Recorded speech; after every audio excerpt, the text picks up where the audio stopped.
출애굽기 18장 말씀입니다. 이제 19장에서부터 시내산에서 하나님이 율법을 주시는데 바로 그 직전에 있는 그런 말씀이 되겠습니다. 자, 우리 1번 문제 한번 읽어보겠습니다. 시작. 모세는 장인 이드로와 만납니다. 그 가운데 우리의 예상을 뛰어넘는 하나님의 섭리가 나타났습니다. 그 직전에 이 중요한 순간에 장인 이드로와의 만남이 나와요. 하나님께서 지금까지 모세와 이스라엘 백성들을 인도하실 때 말씀해 주시고 기적을 통해 역사하시고 이런 방법으로 하나님이 아주 특별한 방법으로 인도해 주셨다면 18장의 이드로와의 만남은 하나님이 이드로를 통해서 모세에게 음성으로 말씀하신 건 아니지만 그의 대화 가운데 그와의 만남 가운데 하나님의 또 다른 뜻을 깨달아요. 하나님의 섭리를 깨닫는 것이지요. 그래서 하나님의 또 다른 인도하심을 경험하는 장이 이 18장이다 할 수 있겠습니다. 자, 우리 작은 1번 문제 한번 읽어보겠습니다. 시작. 모세의 장인에 대하여 알 수 있는 내용을 찾아보십시오. 자, 먼저 모세의 장인 신상을 한번 보겠습니다. 1절 읽어보겠습니다. 1절. 자, 시작. 모세의 장인이며 이디안 제사장인 이드로가 하나님이 모세에게와 자기 백성 이스라엘에게 하신 일 곧 여호와께서 이스라엘을 애굽에서 인도하여 내신 모든 일을 들으니라. 모세의 장인 이름이 뭐라고요? 우리가 되게 친숙하죠. 이씨기 때문에 이드로예요. 근데 성경에는 이 이름이 하나로만 나오지 않고 어떤 곳에는 루엘이라고 나오기도 하고 또 호밥이라고도 나오기도 해요. 아무튼 모세의 장인 가장 대표적인 이름은 이드로가 되겠습니다. 그런데요, 그의 이름보다 더 중요한 것은 그가 하던 일입니다. 그가 하던 일이 뭐였죠? 무슨 제사장이요? 미디안 제사장이에요. 아직 이 레위 제사장은 임명이 안 됐어요. 이제 시내산 가서 율법 받으면서 임명이 되는 거예요. 근데 이 이드로는 미디안 족속의 제사장으로 있었던 사람이에요. 이 사람 이거 어떤 사람인가? 분명히 이방인은 맞는데 또 제사장이다. 문제가 많은 게 아닌가 이렇게 우리가 생각할 수도 있습니다. 우리 한번 좀 이드로에 대해서 좀 더 살펴보죠. 창세기 25장 1절과 2절 한번 읽어보겠습니다. 창세기 25장 1절 2절. 아브라함이 후처를 맞이하였으니 그의 이름은 그두라라. 그가 시므란과 욕산과 무단과 미디안과 아스박과 수아를 낳고. 자, 1절을 보니까 아브라함이 후처를 맞이했어요. 그러니까 아브라함에게는 본부인 사라가 있었고 또 하갈이 첩으로 있었고 그 사라가 죽은 후에 사라 생전에 하갈은 이제 다른 곳으로 가게 됐고 사라가 죽은 후에 아브라함이 후처를 맞이했는데 그의 이름이 누구라고요? 그두라. 그럼 그두라와 아브라함 사이에 자녀가 있었냐? 아들만 6명이 태어났어요. 그 25장 2절을 보시면은요, 시므란, 욕산, 무단, 미디안, 이스박, 수아. 그 중에 네 번째 아들이 이름이 뭐라고요? 미디안이에요. 미디안. 그러니까 이 미디안은 아브라함의 아들입니다. 그두라를 통해 낳은 아들이에요. 이제 그게 미디안 족이 된 건데 이때로부터 약 400여 년 후에 이제 모세가 출애굽을 하잖아요. 400년이 굉장히 긴 시간이지만 그 당시에 수명을 고려할 때 한 4대에서 5대 정도라고 볼 수 있어요. 그러면 이 미디안의 그 신앙은 뭘까? 이제 더 이후로 가면은 이들이 더 좀 타락한 족속이 되지만은 이 당시까지 미디안 제사장이라고 하면 이들의 신앙은 아브라함의 영향을 받았을 가능성이 커요. 아브라함의 영향을 받았을 가능성이 큰데 하지만 여호와는 모르는 거예요. 여호와는 이제 모세를 통해서 계시가 된 거예요. 그렇게도 우리가 추정해 볼 수 있다는 거예요. 왜냐하면 우리가 당시에 아브라함 시대 정도 살았던 사람이 욥이 있다고 봐요. 욥. 근데 욥은 이스라엘 백성이 아니에요. 우스 땅에 살던 이방인입니다. 근데 그가 하나님을 경외했고 그의 친구들도 하나님을 경외했어요.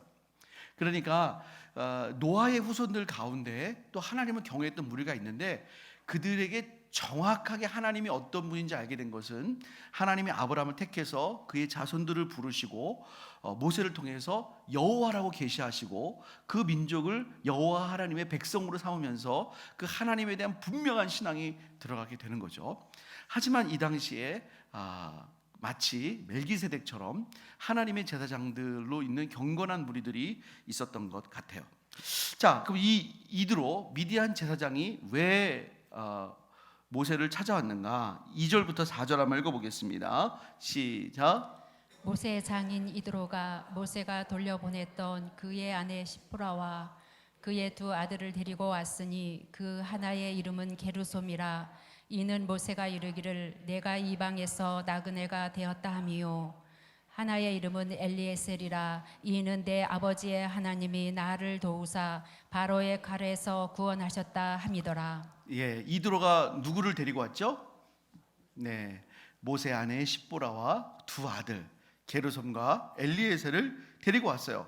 바꿔 말하면 이때 이들은 모세와 함께 있지 않았다라는 거예요. 그러면 모세와 이 가족이 다시 만나게 된 이 시점이 언제쯤인가? 5절과 6절 한번 읽어보겠습니다. 5절과 6절 시작. 모세의 장인 이드로가 모세의 아들들과 그의 아내와 더불어 광야에 들어와 모세에게 이르니 곧 모세가 하나님의 산에 지친 곳이라. 그가 모세에게 말을 전하되 내 장인 나 이드로가 내 아내와 그와 함께한 그의 두 아들과 더불어 내게 왔노라.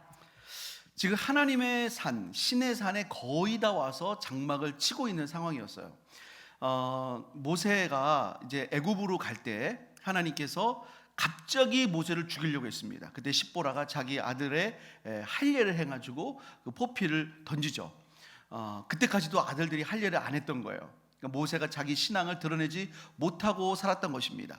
그 일 이후에 십보라와 두 아들들은 애굽으로 가는 것을 잠깐 중도 하차하고 다시 아버지 친정으로 돌아갔어요. 그럼 이제 그 이후에 얼마 만에 보는 거냐? 10가지 재앙이 한 6개월 정도 걸렸을 거라고 봅니다. 6개월 정도 더 될 수도 있죠. 그 정도 되고 애굽에서부터 시내산까지는 약 3개월의 여정이었어요. 그러니까 최소한 9개월에서 한 1년 정도 만에 이들이 재회하는 거예요. 그의 아버지는 더 이상 떨어지는 것은 이 가정에 유익하지 못하다 생각해서 그 먼 길을 데리고 이렇게 온 것입니다. 자, 2번 한번 읽어보겠습니다. 시작. 모세는 이드로에게 무엇에 대하여 말하였으며 그것을 들은 이드로의 반응은 어떠하였습니까? 이드로가 모세를 찾아온 것은 순전히 이 가정이 이런 식으로 이렇게 깨지면 안 되기 때문에 우리 딸의 가정을 살피기 위해서 그런 인간적인 마음에서 온 거예요. 장인으로서 그런 마음으로 온 것입니다. 그러다가 모세가 하는 말을 들었어요. 모세가 40년 동안 처가집에 있으면서도 이런 얘기를 한 적이 없는데 그를 통해 놀라운 이야기를 들은 거예요. 자, 7절과 8절 읽어보겠습니다. 시작. 모세가 나가서 그의 장인을 맞아 절하고 그에게 입맞추고 그들이 서로 문안하고 함께 장막에 들어가서 모세가 여호와께서 이스라엘을 위하여 바로와 애굽 사람에게 행하신 모든 일과 길에서 그들이 당한 모든 고난과 여호와께서 그들을 구원하신 일을 다 그 장인에게 말하매 사람이 바뀌었어요.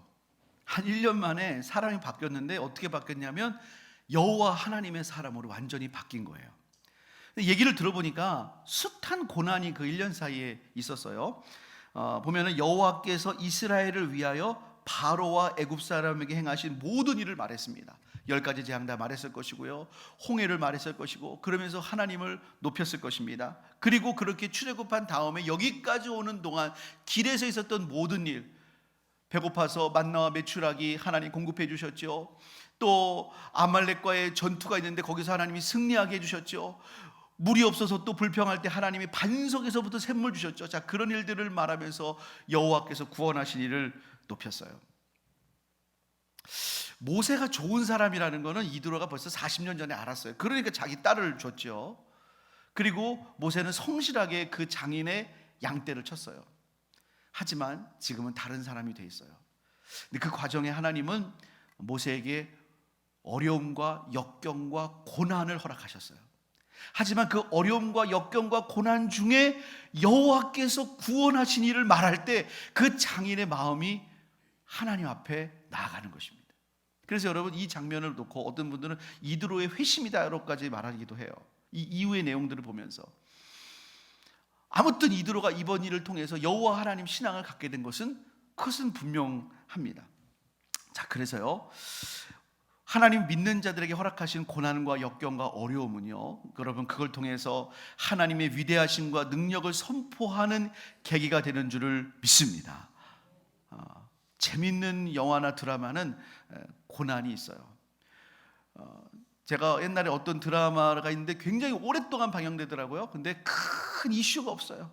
그냥 맨날 똑같아. 연속극인데 저녁에 밥 먹고 아침에 잘 가라, 그리고 또 밥 먹고. 그 아침 드라마니까 뭐 또 1, 2연속극이니까 그렇게 잔잔했어야 했나 봐요. 지금은 그렇게 하면 안 되지만.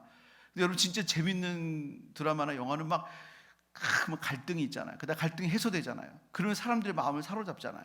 하나님께서 모세에게 그런 일들을 허락하셨지만 여러분, 그 모든 걸 통해서 하나님을 높이는 놀라운 이야기가 그의 입에서 증거된 줄을 믿습니다. 자, 그 이야기를 들은 이드로가 어떤 반응을 보이냐? 9절과 10절 읽어보겠습니다. 시작.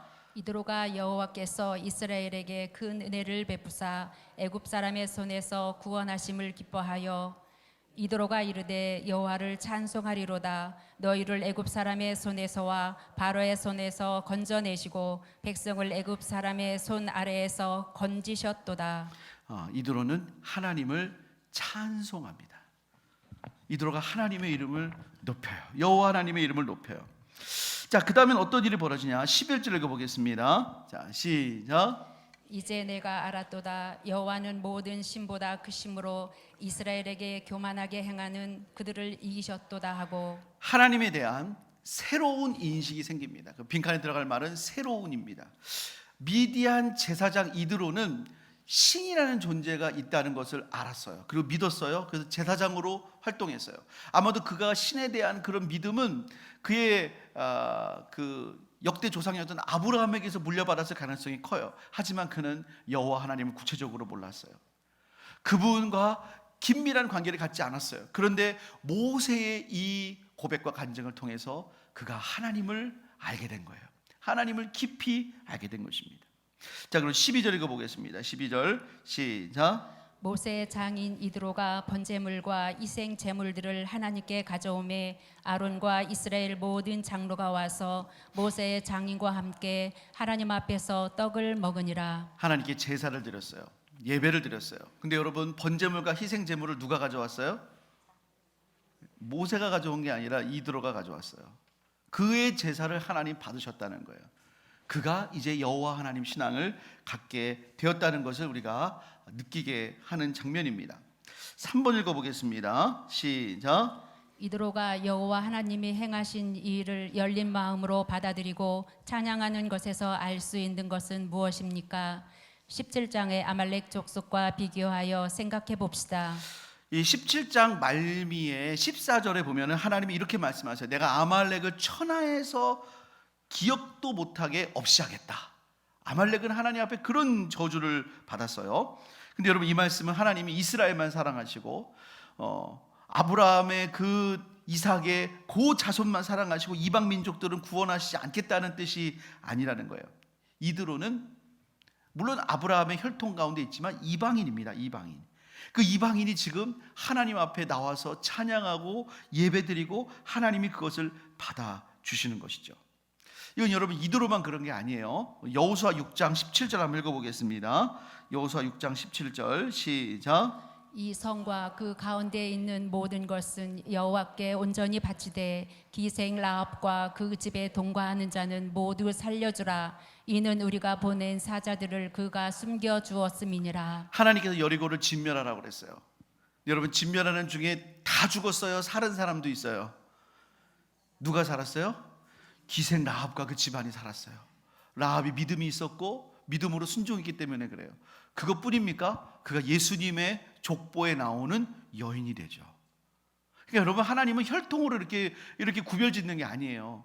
하나님께서 아말렉을 내가 없이 하겠다고 하신 후에 바로 이드로가 나오는 이유가 뭐냐면 오해하지 말라는 거예요. 하나님은 무슨 이방인이라고 해서 더 천대하고 어떤 특별한 민족만 택해서 그들만 구원하시는 게 아니라 하나님 앞에 믿음으로 나오고 열린 마음으로 나오고 어린아이같이 나오면 우리 하나님이 기쁘게 받으시는 줄을 믿습니다. 그러면 우리는 믿음으로 주님을 불러야 돼요. 내가 모태신앙이라고 해서 믿음이 있는 거 아니고요, 내가 혈통적으로 이스라엘 백성이라고 해서 믿음이 있는 거 아니에요. 여러분, 믿음으로 예수님을 부를 때 주님 응답하실 줄을 믿습니다. 제가 이드로가 이렇게 신앙이 있을 거라고 거의 전제하고 이렇게 말씀을 전하고 있잖아요. 목사님 어떻게 그렇게까지 전제하시나, 요 짧은 본문만을 보고. 그렇게 생각하는 좀 더 다른 이유들이 있어요. 우리 4번 한번 읽어보겠습니다. 4번 시작. 이드로가 여호와 하나님 신앙을 갖게 되었으리라 추측할 수 있는 다른 성경 구절을 찾아봅시다. 좀 더 다른 성경 구절들도 이드로가 진짜 이런 기회에 하나님 믿게 됐다는 것을 알 수 있는 그런 내용이 있어요. 자, 사무엘상 15장 6절 읽어보겠습니다. 시작. 사울이 겟 사람에게 이르되 아멜렉 사람 중에서 떠나가라. 그들과 함께 너희를 멸하게 될까 하노라. 이스라엘 모든 자손이 애굽에서 올라올 때에 너희가 그들을 선대하였느니라. 이에 겟 사람이 아말렉 사람 중에서 떠나니라. 하나님께서 사울에게 아말렉을 진멸하라고 그랬습니다. 근데 그 아말렉이 사는 동네에 겐 사람들이 살고 있었어요. 겐 사람들.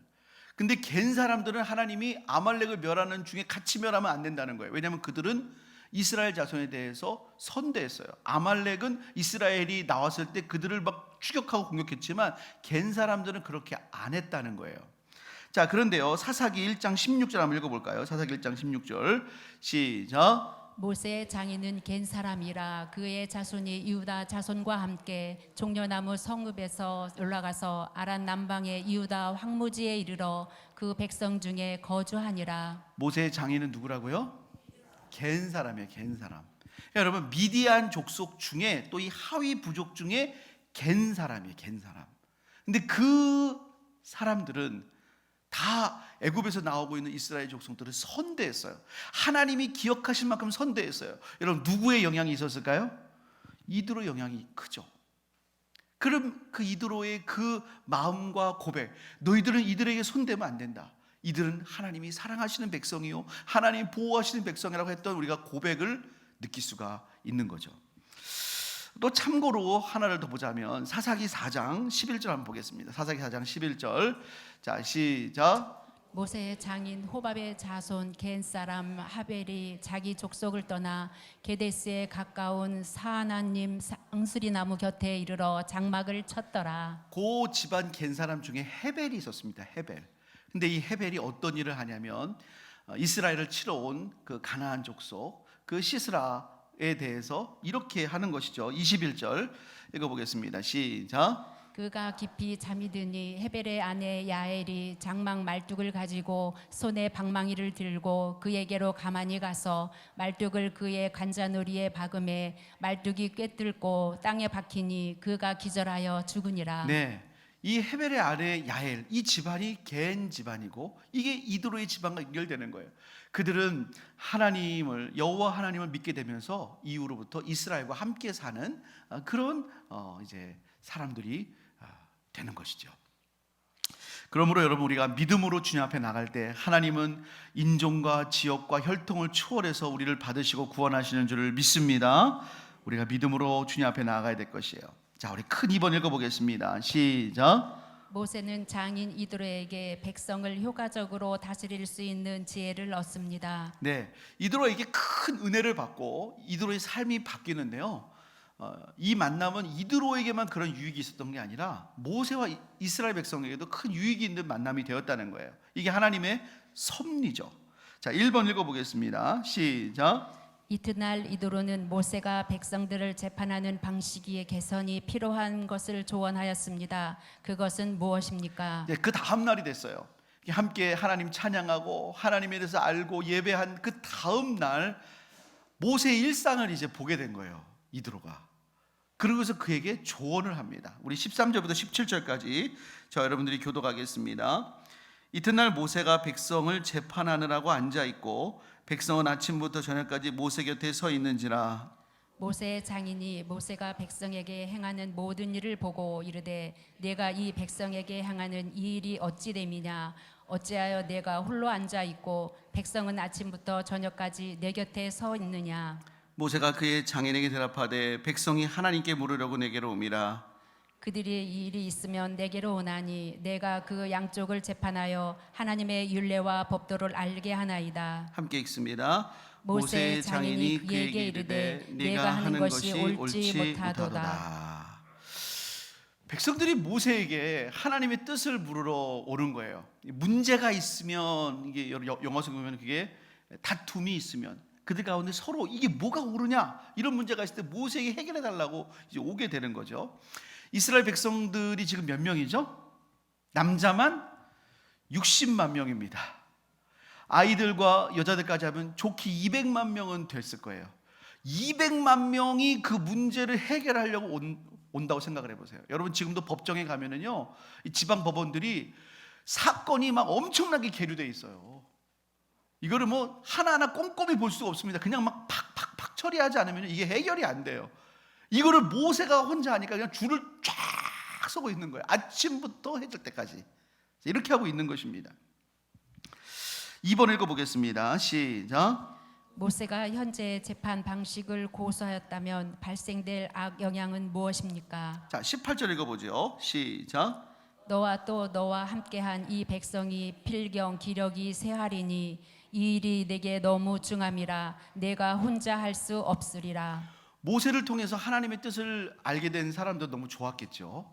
하지만 이런 식으로 계속한다면 모세가 200만 명을 다 상대해요. 또 200만 명은 모세를 만나기 위해서 줄을 아침부터 서 있어요. 그러니까 너뿐만 아니라 이 이스라엘 백성 전체가 다 지친다. 몸과 마음이 다 지친다. 이건 너에게 너무나 중요한 일이다. 네가 혼자서 할 수 없다는 거예요. 여러분 제가 월요일부터 오늘까지 서울신대 총동문회 목회자 부부 수련회를 갔다 왔어요. 제가 거기서 임원이 됐다고 그랬잖아요. 여러분 제가 임원이 되면 저만 섬기는 게 아니라 우리 교회가 그 목회자들을 섬깁니다. 목회자들 1,400명이 모였어요. 목회자 사모님들. 조금 더 여유가 있는 교회는 더 내고, 더 여유 있는 교회는 더 많이 내고, 가난한 교회, 좀 어려운 교회는 거의 소액. 특히 지방에서 해결해 주기 때문에 아예 그냥 원하는 대로 공짜로 오는 거예요. 2박 3일 동안 그들이 있으면서 은혜 받고 체육도 하고 교제하고 밥도 드시고 그러는 거예요. 근데요, 우리가 이제 우리 갈산 교회가 그런 일을 이제 함께 했어요. 우리는 아직 미력하지만 함께 도왔어요. 근데 참 목사님들, 사모님들이 지치신 분들이 많아요. 여러분 사모님들 눈물 나는 건 너무나 쉬워요. 한 10분만 얘기하면 그냥 펑펑 울릴 수 있어요. 너무 마음에 상처가 많기 때문에. 저는요, 우리 교회도 경품을 냈거든요. 목사님들이 경품 당첨되면요, 아무도 박수를 안 쳐요. 내가 돼야 되는데 그런 마음 때문인가 봐요. 힘든 분이 많다는 거죠. 경품들 얼마나 좋은 거를 이렇게 냈겠어요. 하지만 뽑는 사람은 1,000명이 넘어요. 시간마다 10명이 넘게 뽑는데 제가 이상한 현상을 본 거예요. 다들 너무나 진지해. 제가 보기엔 한 500명 정도는 기도했어. 하나님 제가 되게 해주십시오. 그걸 느끼면서 목사님들이 그냥 카페에 앉으면 그냥 계속 얘기하세요. 서로가. 그러면서 힐링이 되는 거예요. 어디 가서 못하는 얘기도 하고 어디 가서 못하는 시간도 갖는 거예요. 몸과 마음이 지쳐 있는 거예요. 자, 이런 구조로 만약에 계속 마이너스 구조가 되는 이런 모세와 이런 상황이 된다. 목회자도 사람이거든요. 그러면은요, 이거는 지혜롭지 못하다는 거예요. 자, 그래서 우리 한번 3번 읽어보겠습니다. 3번 시작. 이도로는 사력 있고 실질적인 조언자입니다. 그가 제시한 현명한 통치와 재판의 방법은 무엇입니까? 여러분 이런 면에서 이드로가 나은 거예요. 모세는 하나님의 뜻을 밝히 알았어요. 하지만 여러분 하나님이 때때로는 모든 것의 뜻을 다 알려주시진 않아요. 하나님은 이렇게 경험이 많고 이 나중에 보면 이드로가 이 광야의 지형까지도 잘 알거든요. 여러 가지 면의 경험이 많고 많은 사람을 상대해 본 이드로를 통해서, 특히 은혜 받은 이드로를 통해서 하나님은 좋은 조언을 얻게 하는 거예요. 이것도 굉장히 필요한 것이죠. 자, 첫 번째 원리는 뭘까? 19절 한번 읽어보겠습니다. 시작. 이제 내 말을 들으라. 내가 내게 방침을 가르치리니 하나님이 너와 함께 계실지로다. 너는 하나님 앞에서 그 백성을 위하여 그 사건들을 하나님께 가져오며. 첫 번째 원리는요, 하나님의 원리를 훼손하지 않는 것입니다. 빈칸에 들어갈 말은 원리예요. 19절을 보시면은요, 이도로는 모세에게 이렇게 말합니다. 너는 하나님 앞에서 그 백성을 위하여 그 사건들을 하나님께 가져가야 된다. 여러분, 모세가 그렇게 힘들면서도 아침부터 저녁까지 있었던 이유가 뭘까요?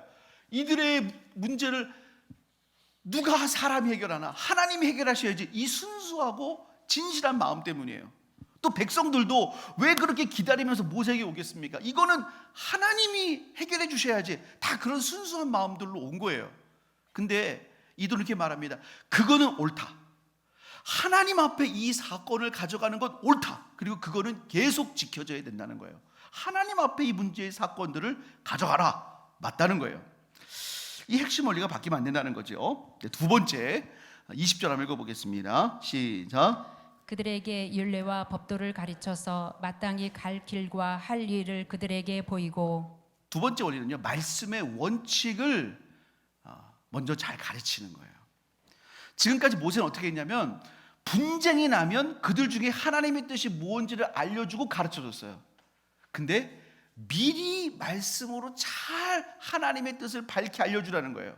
문제가 났을 때 거기에 대해 조치를 취하기 전에 예방적인 말씀을 가르치자는 거예요. 여러분, 오늘도 이 말씀을 들으면서 어떤 날은 와, 내게 딱 맞는 말씀이 이런 날이 있는데, 어떤 날은 하나님 말씀인 건 같은데 내 안에 딱 알아들 때도 있어요. 근데 여러분, 잘 배워야 돼. 그래도 우리가 어떤 일을 어떻게 당할지 모르는 거예요. 그래서 말씀을 예방적으로 잘 교육받는 게 중요해요. 모세에게 하나님이 말씀의 원칙을 잘 가르쳐라, 이렇게 말씀을 이제 이드로가 그렇게 조언을 한 거예요. 자, 세 번째는 뭐냐면 21절 22절 읽어보겠습니다. 시작.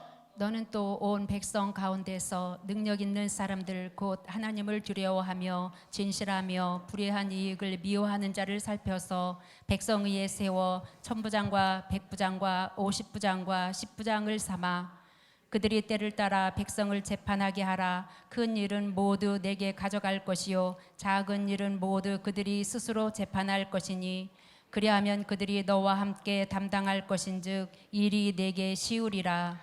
너 혼자 짐을 다 지면 된다, 안 된다? 안 된다. 이건 하나님 원하시는 방법이 아니라는 거예요. 그럼 어떻게 했냐면 사람을 세워야 된다. 천부장, 백부장, 50부장, 10부장을 세워서 그 일을 맡게 된다는 거예요. 여러분, 이게 모세에게는 참 어려운 일이었을 거예요. 모세를 이렇게 기질적으로 분석해 보면 모세는 우울질입니다. 이 우울질이 뭐냐면 여러분, 이러는 거예요. 완벽주의자, 꼼꼼한 사람들. 예를 들어 누구하고 약속할 때도 꼭 수첩에다 적는 사람이죠. 그냥 약속 안 하고 언제 며칠 다이어리에 꼭 적어놓고 기억하는 사람들이 있잖아요. 모세가 그런 성격의 사람이에요. 그래서 모세가 잘하는 게 뭐냐면, 하나님께 율법도 받고 성막도 받았잖아요. 그거 그냥 대충 들었을까요? 꼼꼼히 들었을까요? 꼼꼼히 듣죠. 그리고 가서 그거를 모세가 말한 대로 사람들이 짓는 거예요. 성령의 감동에 따라서. 자, 그런 거를 굉장히 잘해요. 근데 이제 모세의 기질적으로 약점이 뭐냐면, 남에게 뭘 맡기지를 못해요. 너무 자기가 완벽하니까 맡길 수가 없는 거예요. 그래서 남에게 맡길 바에는 어려워도 자기가 그냥 하는 게 나아. 마음에 안 들어. 마음에 안 들죠. 너무 자기가 완벽한 거예요. 그래서 여러분, 신명기를 한번 그런 관점 보시면 하나님께서 처음부터 말합니다. 여호수아를 세워라. 여호수아를 세워라. 마지막까지 여호수아를 세워라. 여호수아를 세워라. 모세가 한번 얘기해, 3장에서 저 가서 보면 안 됩니까? 그랬더니 너는 안 된다. 그리고 바로 뭐라고 하니? 여호수아를 세워라. 그게 모세의 약점이에요. 다른 사람이 눈이 안 차도 그러면 부족한 대로, 그래 너는 10부장, 좀 잘하고 너는 50부장, 너는 100부장, 잘하면 1000부장 세워놓고 맡기고 관여하지 않고 기다려줘야 되는데 이게 안 되는 거라. 그러니까 하나님께서 이드로를 통해서 얘기하게 하신 거예요. 장인의 말은 어렵잖아요. 참 어려운 관계잖아요. 친하면서도.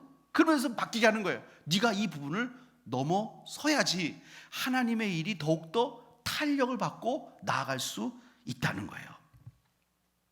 자, 네 번째를 보겠습니다. 23절. 자, 시작. 내가 만일 이 일을 하고 하나님께서도 내게 허락하시면 내가 이 일을 감당하고 이 모든 백성도 자기 곳으로 평안히 가리라. 하나님이 허락하시면 해라. 자, 이 쭉열을 말합니다. 근데 하나님이 허락하시면 해라. 그래서 네 번째 빈칸에 들어갈 말은 하나님의 주권 아래 맡깁니다. 실질적이고 지혜로운 조언자에 쭉 말하고, 그러나 이걸 하나님이 허락하시는지 네가 뭐 기도해봐라. 너는 하나님의 종이니까 기도해봐라. 자, 모세가 기도했으니까 어떻게 돼요? 하나님도 평강으로 인도하시는 거예요. 오케이. 그래서 이제 모세가 그때부터 그렇게 했다는 거예요. 그러므로 여러분, 하나님께서는 우리에게 계획을 주시고 그 걸음을 인도하시는 줄을 믿습니다. 하나님은 이드로와 같은 사람들 만나게 하세요. 우리는 막 기도로 모든 걸 다 하나님은 기도로 인도하시는 줄을 믿습니다. 결국은 또 모세가 또 기도했어요. 하지만 그 중간에 하나님은 지혜로운 조언자들을 허락하실 때가 있어요. 때로 우리에게 좋은 의사를 만나게 할 수 있어요. 좋은 상담가를 만나게 할 수 있어요. 특별히 은혜 받은 사람이라면 더욱더 유익이 될 것입니다. 그래서 하나님의 뜻을 선하게 이루어가는 거죠. 자, 우리 4번 한번 읽어보겠습니다. 4번 시작. 이드로가 제시한 능력 있는 사람의 자격은 무엇입니까? 근데 이제 이드로가 능력 있는 사람을 세워서 이렇게 1000부장, 100부장, 50부장, 10부장 맡기라고 그랬어요. 그러면 능력 있는 사람이 중요한데, 이 능력 있는 사람의 자격이 뭘까? 우리 한번 22절을 다시 한번 보여주시면은요, 22절 아니라 21절 한번 보여주시면 위의 말씀입니다. 바로 위의 말씀. 자, 너는 온 백성 가운데서 능력 있는 사람들을 뽑아라. 능력 있는 사람은 뭐냐면, 첫 번째 따라해 보겠습니다. 하나님을 두려워하며, 하나님을 두려워하는 게 능력 있는 사람이에요. 하나님을 두려워하는 게 능력이에요. 여러분, 하나님을 두려워하시기를 주님의 이름으로 축복합니다. 하나님을 얼마만큼 더 하나님을 두려워하냐? 하나님을 두려워하는 정도가 아주 커요. 그럼 넌 1000부장. 하나님을 두려워하는 정도가 있긴 있는데 아직도 성장해야 돼. 그럼 10부장. 이게 기본이에요. 얼마나 하나님을 두려워하는가. 두 번째는요, 진실하며 불의한 이익을 미워하는 자. 이건 뭐냐면 뭔가를 가려줘야 되는데 여기에 대해서 사심이 끼면 안 된다는 거예요. 공정하게. 지금 율법에 있는 표현 중에 이런 말이 있어요. 부자에게 뇌물을 받지 말을 뿐만 아니라 가난한 사람이라고 해서 두둔하지 마라 그랬어요. 우리 무상하게 아이고 좀 약한 자는 좀 편들어줘야 되지 않나, 그런 거 없어요. 성경은 부자에게 뇌물도 받지 말고 가난한 자에게도 두둔하지 말고 너는 오직 주의 말씀대로 판단하라. 자, 이것이죠. 그거를 더 잘할수록 능력 있는 자예요. 근데 내가 왔을 때 내가 못하겠어. 그럼 어떻게 하면 되냐면 넘기는 거예요. 뭐 또 넘기는 거예요. 그래서 여러분, 실제로 사법제도의 상고제도가 여기서 나왔어요. 여기서 아이디어를 받은 거예요. 처음 지방법원에서 한 것으로 완전하지 않을 수 있다. 고등법원으로 넘기는 거예요. 거기서 완전하지 않을 수 있다. 대법원으로 넘기는 거예요. 그 서구의 법제도가 이 성경에 기초한 거예요. 근데 다른 게 있어요. 거기는 자기들끼리 이렇게 하다 이렇게 한 거죠. 거기는 하나님의 뜻을 누가 더 밝게 하는가에 초점이 있는 거예요. 정 안 되면 이제 모세까지 가는 것입니다. 자, 5번 읽어보겠습니다. 5번. 자, 시작. 모세는 이드로가 제시한 조직과 통치 제도를 모세는 받아들였습니다. 이것을 통해 알 수 있는 바는 무엇입니까? 참고 말씀을 다른 곳을 좀 보겠습니다. 이게 지금 실제로 적용된 예를 좀 보고 원하는데요. 민수기 15장 32절부터 36절을 한번 보겠습니다. 민수기 15장 32절부터 36절까지 저와 여러분들이 교독을 하겠습니다. 이스라엘 자손이 광야에 거류할 때에 안식일에 어떤 사람이 나무하는 것을 발견한지라.